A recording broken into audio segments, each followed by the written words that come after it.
Well, hello everyone, hello, welcome back. We are once again patching in this case basically by itself, but mixing down here in the NLC cluster using microburst for reverb and delay.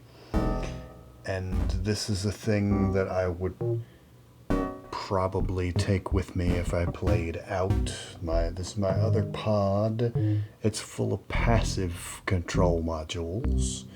Mengshi Split is a passive mult with attenuators on 4 of the 5 outputs.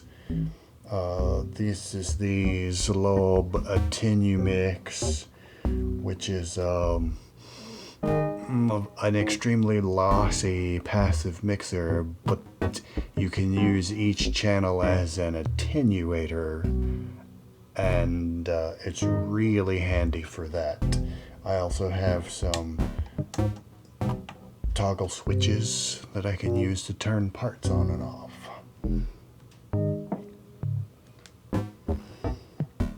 I made one change since the previous video. I took cells out because the more I thought about it, the way that you tune cells, you select a cell and then you have to hold the tune button and turn the knob to select the new note for that cell. And that's just not real quick. I don't think it would be suitable for live sequencing unless I just use the same sequence all the time. Program it in advance and don't change it. But I really don't want to have to do that. So it's Sequence 8 and Penta, which are analog sequencers, and there's one knob per step. You just grab it and turn it if you want to change that note. That's the other thing. To tune cells while it's running would be difficult, if not impossible. So I took it out, replaced it with the 8-bit cipher, which is a good CV source. I get 4 channels of related but different CV and a bunch of gates if I want them. And I had enough space to put the 2 HP vowel in, so there is now an extra voice that I was hankering for in the previous video. What we are hearing is a variable speed or irregularly clocked sequence. I've got make noise function in cycle mode, and it is, let's see, the end of rise gate is clocking sequence 8, and sequence 8 then repeats that on its clock output, which I'm dividing, and the divide by 3 is clocking penta, and penta's output is modulating the both input on function, which varies the speed of that clock.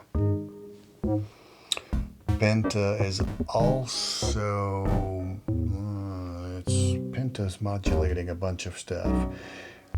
It is modulating the pitch of the warps oscillator, which warps is receiving multicast's output. It is in the XOR effect, and that's the glitchy percussion that's being triggered through half of this dual VCA module up here. Multicast seems like it doesn't want to accept the irregular clock. It seemed confused, so it is running at its own speed, and I'm just taking whatever comes out of it for percussive hits.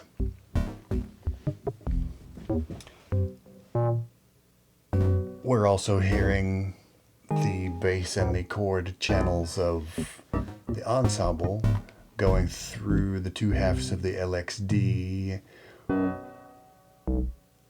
Bass is being triggered by the clock, and the chord is being triggered by the clock divided by 2. Twist and warp are being modulated by the cipher. However, pitch is being controlled by sequence 8. Root is also modulated by the cipher.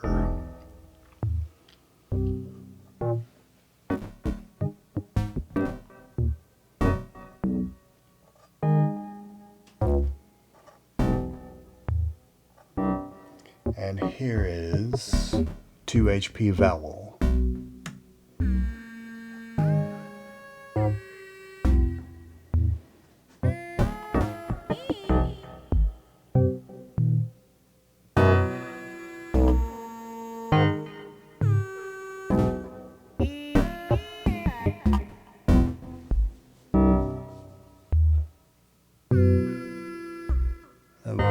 Vowel's pitch is being modulated by the sequence 8, but the formant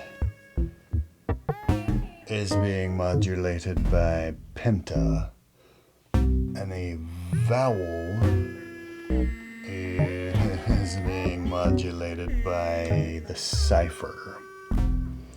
And I forgot to mention that I'm taking Penta CV, which is controlling the clock speed, and I'm inverting it and using that to control the decay time on the descent over here, so that as the clock gets faster, the envelopes get shorter for the ensemble.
There you go.